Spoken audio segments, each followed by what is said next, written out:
Welcome to the Leadership Gambit podcast, where we share life lessons to guide you through your journey to survive and thrive in a volatile business world. And now, your host, Dane Smith, with leadership and management expert, Chris Miller. Welcome back, everyone.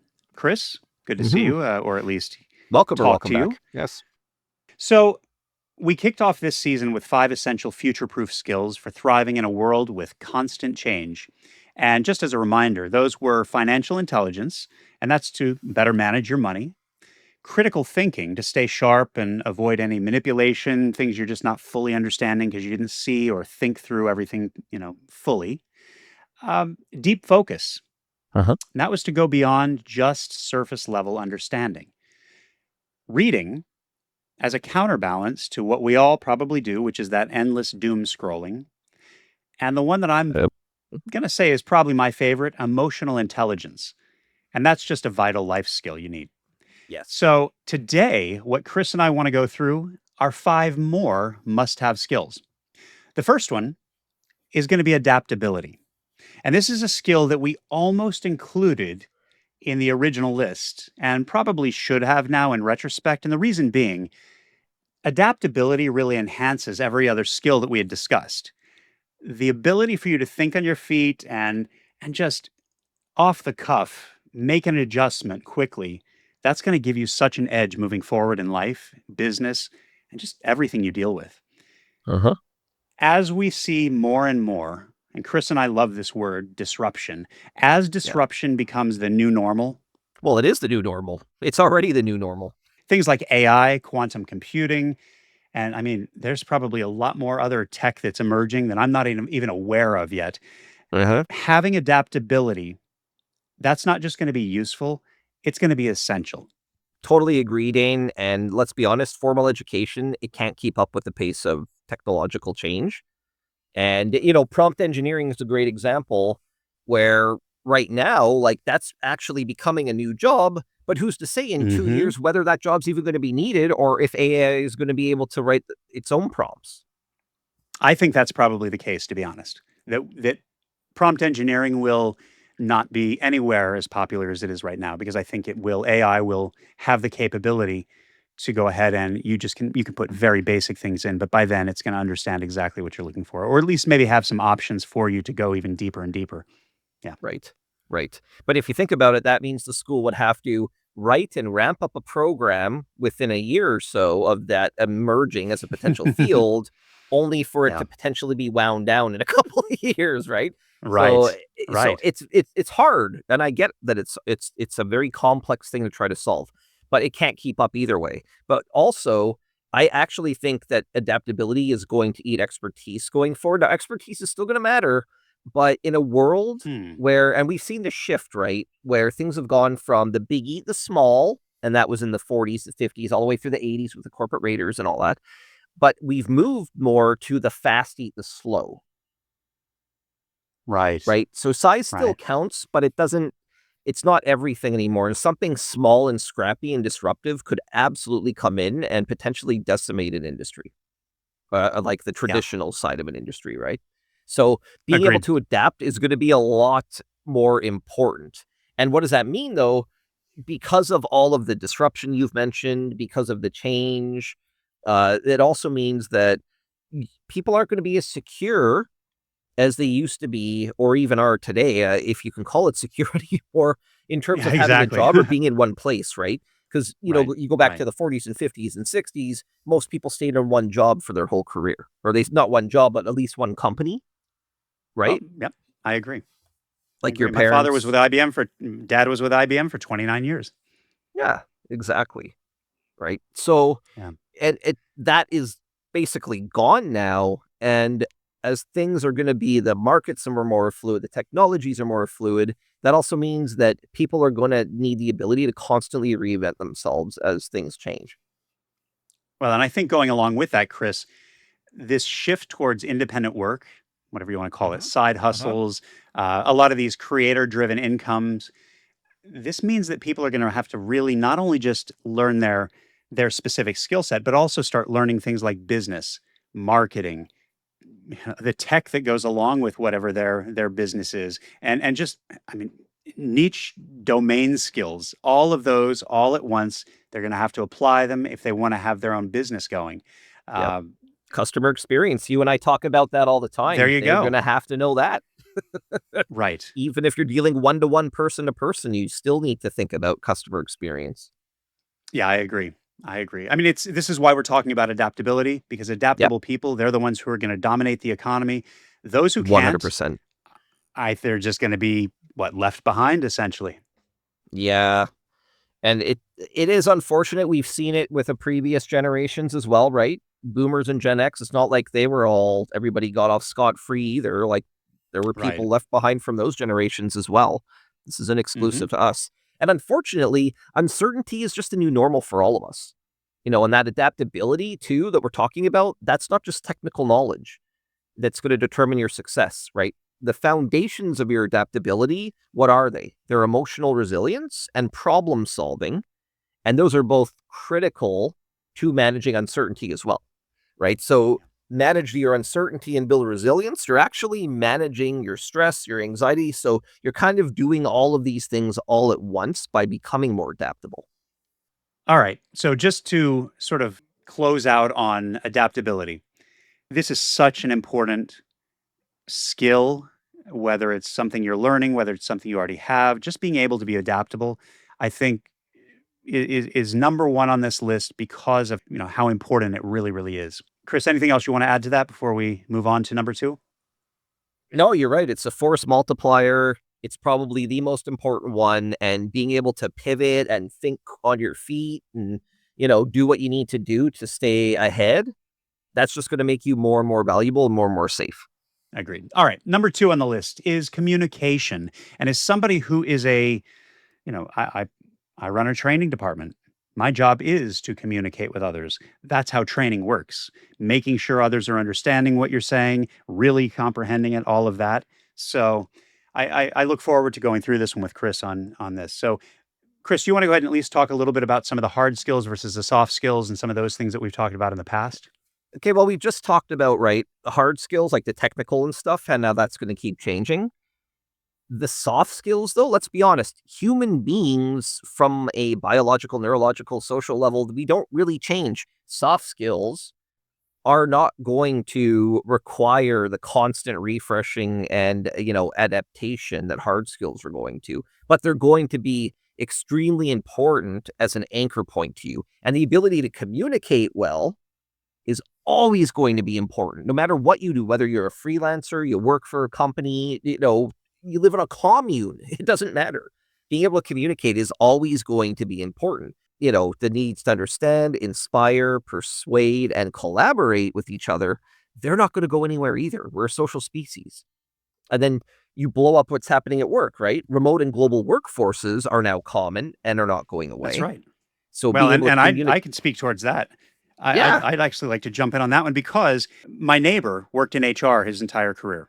And when I started talking to him that, yes, I'm now working with a global team, this and that, different cultures, all of that, he actually gave me a book called Kiss, Bow, or Shake Hands. And it basically is a cultural overview where you're understanding, whether you're doing business there, things to know before, but it's all about understanding how to communicate with others. oh, cool. And it really kind of addressed this whole global workforce that everybody's a part of now. So I really think that Okay. being able to communicate cross culturally, showing that empathy, the clarity, precision, that's Mm, all must have skills going forward. you just touched on a big one there too, Dane. Clarity. Being able to communicate with clarity cross culturally in a global environment like that is extremely important. And it's also worth a lot of political capital. And it should open opportunities for you if you're in a large organization that has a global workforce. And you learn very quickly which words are probably you think are appropriate may not be appropriate used in other Uh-huh. in other cultures. Not because you're trying to be foul or anything. It's just the same word that's used in English may mean something else, in Yep, another culture. So, absolutely.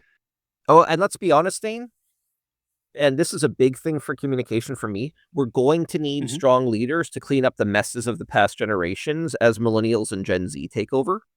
And strong Mm. leadership means strong and clear communicators who have a vision, right? Who can clearly communicate that vision, who can inspire people to achieve it, and who can energize collective action. And to do that, you have to be a communication master. I agree. Chris, you had talked earlier about adaptability being such a multiplier, and I really like Hmm. that word. And I actually think that communication is another force, a multiplier. I think, Uh-huh. Uh-huh. every other skill collectively, these get better when you know how to communicate better. So it all Yep. sort of, Yep. I think compounds would be another one that we could use. They all compound together as you start Yes. adding these in. And speaking of compounding, we do have additional episodes on communication skills, various types of things, framing, ignore to influential, executive presence, things like that. Definitely go check them out if you haven't heard them or if you just need a refresher. Chris, I'm going to also take the first one on this just because this is kind of what I do for a living. Okay. The third one is learning. And this is about optimizing how you learn and then teaching yourself to be a faster learner. I know Uh-huh. that sounds weird, but think of it as sort of building a personal learning system for yourself, not just randomly consuming information that you find on the internet, but actually building out, a habit. Make it a habit to start keeping up on certain things. That's what I did Uh-huh. with prompt engineering, only to probably have that be a waste of time in about 3, 5 years, something like that. But either way, Right. Chris, I know You're earlier still when we better were for knowing talking, it. you right, exactly. And earlier you had talked about some studies, and I don't remember which ones they were. It was about learning. Mhm. What was it you were talking about? Oh, there was McKinsey had done a study that showed that technical skills. We were just talking about how they're like always changing and adapting. That McKinsey study recently said that technical skills now have a half life of just 2 to 5 years, right? So they Yeah, have I believe hard it. skills diminishing value over time, which means you're going to have to be a perpetual learner. Yes. Well, and not only just a perpetual learner, but I think winners in this future economy that we're dealing with, and we're just starting to really get into right now, these are folks who are going to focus on self learning and upskilling themselves Yep. without having to have somebody go in and tell them to. And that's why I really like that, Yes. our listeners are obviously doing that already by listening to the Hmm. podcast and taking all these things and applying them. And to top up what you said, Dane, about like, upskilling themselves without needing Hmm. direction, I would also say that the ones that are going to win in the future economy are the people who are going to learn different fields and not get stuck on Hmm. just one area of focus, right? Like we've talked about, if you want to be, a content creator or something, you're going to have to learn marketing and sales and service and Right. customer experience, all these kind of things.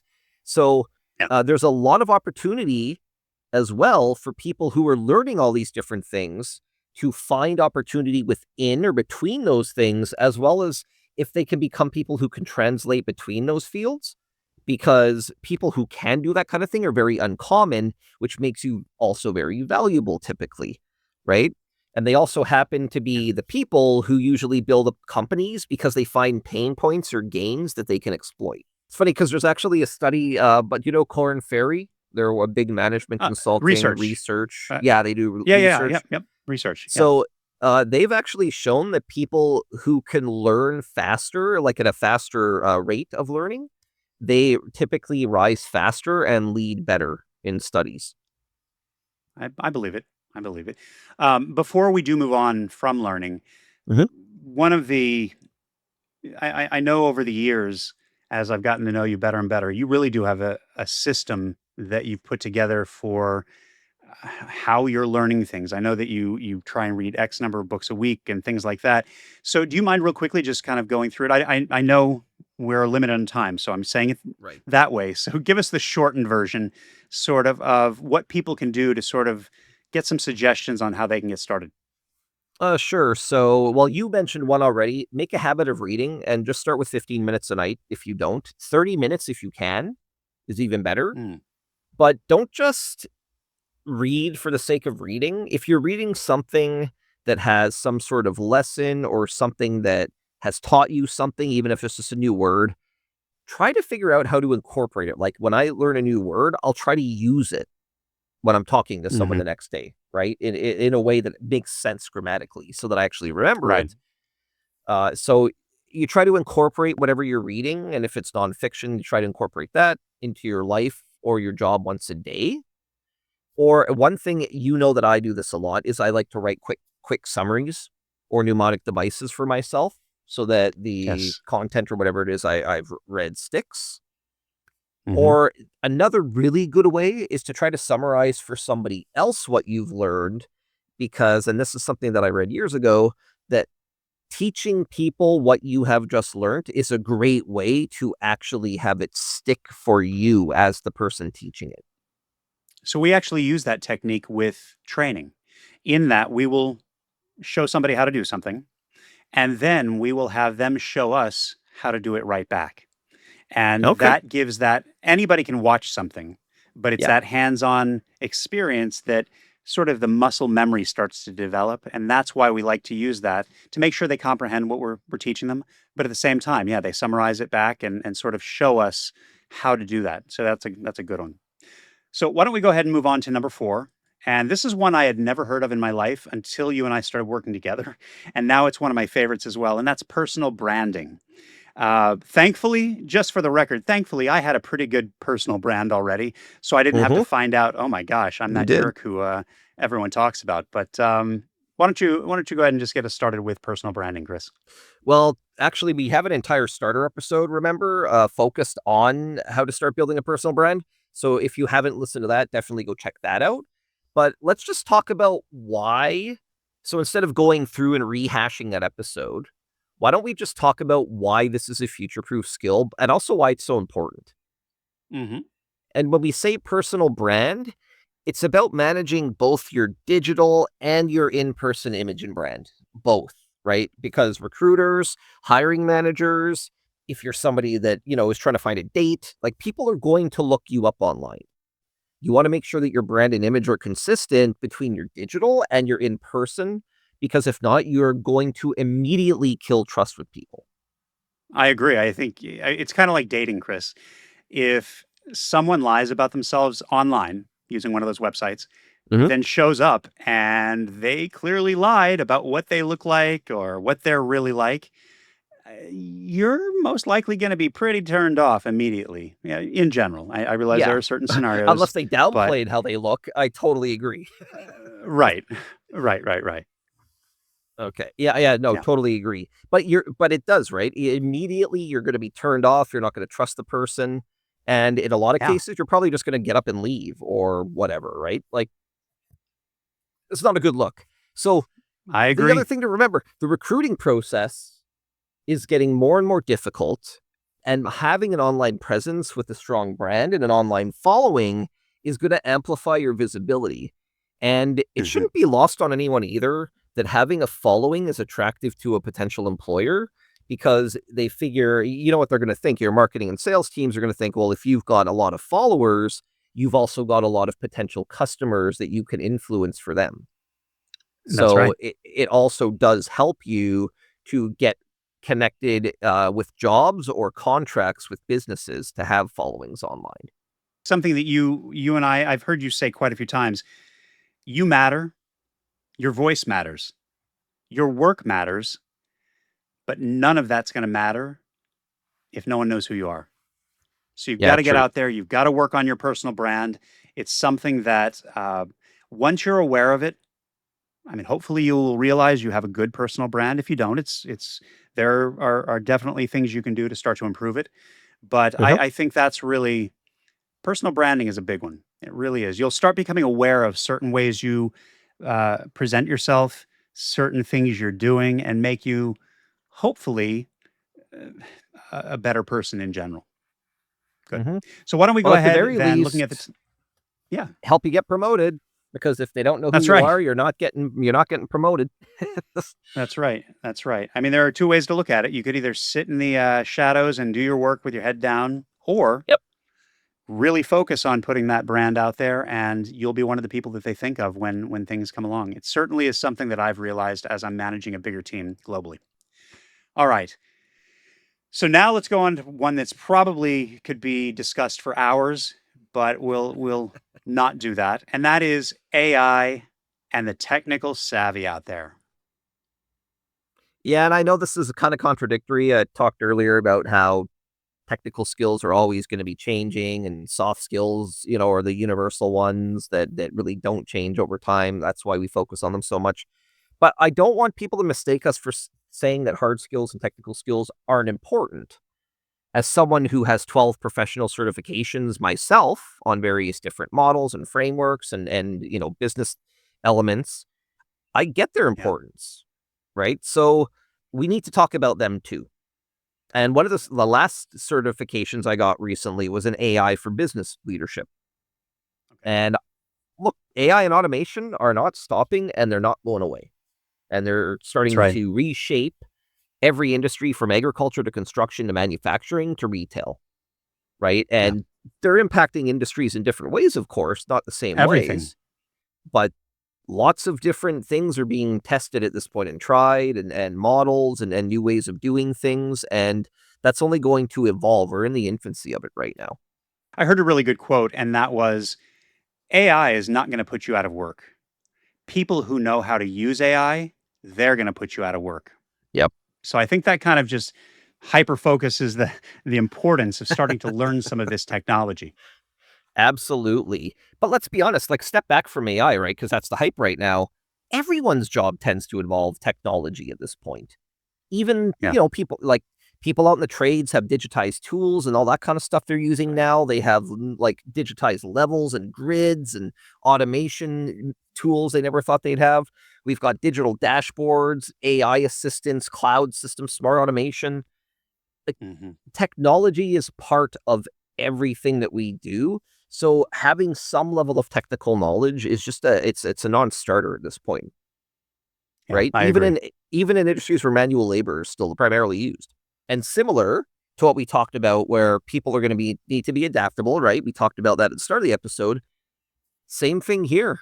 Those who can easily adapt to new tools, software platforms, and AI models are going to remain employable and valuable. I agree. Yeah, I think it's important to go ahead and look at AI, and some of these other newer technologies as probably your strongest ally. Like I said, they're not your biggest competitor. It's those people who know how to use it. They're going to become your Yes. biggest competitor in that way. And a lot of these people are scared of new technologies. I get that.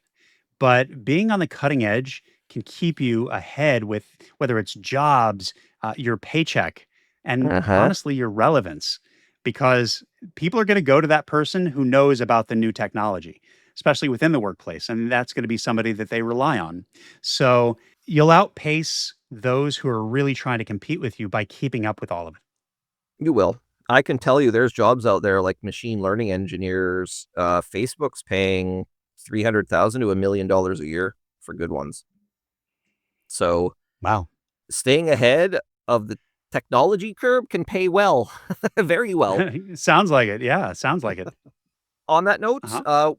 we are going to have an episode dedicated to AI coming up. I've been working on, as you know, I'm certified in it, and we're going to talk about some of the things that are happening in different industries that AI is being used for, to give everybody a little bit of insight into how AI is actually pragmatically working, not like cut Great. through the hype. Let's talk about what's actually working, not the hype. Good. I look forward to that episode. That'll be fun. All right, everyone. That's it. 5 future proof skills that we believe everyone should start building now. Here they are again. Adaptability. That's what's going to keep things steady when the world and jobs and new roles start to shift. Uh-huh. That's really a big one. Communication, that's what's going to cut through the noise. That's how you're going to make sure you're actually really connecting with people. And I think, as Chris and I have talked about, those two are really the force multipliers in all of this. So I think Yep. those really apply and kind of compound with all of the others. The next Uh-huh. one is lifelong learning. Let's be honest, that's what's going to keep you relevant. If you're not learning new things, well, you're probably just going to sit in the back and nobody's going to really, you're not going to really stand out in that way. Uh-huh. Now, speaking of standing out, personal branding. This is what's going to also help you stand out. And being tech savvy, that's what's going to turn you from being a bystander into a builder. Think of it that way. Uh-huh. Look, future proofing isn't about chasing trends. I know we talked about AI, but these are things that they're here now. So what it is, it's about laying down strong foundations that can handle whatever comes next. Hence, adaptability, things like that. The future belongs to those who prepare and not those who wait around. So, that said, get in, start learning some of these things, start focusing on them. As always, thank you everyone for tuning in. If you found this valuable, please go ahead and subscribe, leave a review. And we ask, go ahead and share this with somebody else That's the who's most ready to important go one. ahead and if they're ready to take charge of their future, please pass it on. We want to help more than just the listeners now. We want to help everybody. Thank you, everyone. We'll talk to you soon. Thanks, everyone. This has been the Leadership Gambit podcast with your host, Dane Smith, and leadership and management expert, Chris Miller. If you like our content, don't forget to like, subscribe, leave a comment or review, make a donation, and most importantly, share us with others in your network. Visit us at www.theleadershipmovement.net for more content and helpful business resources.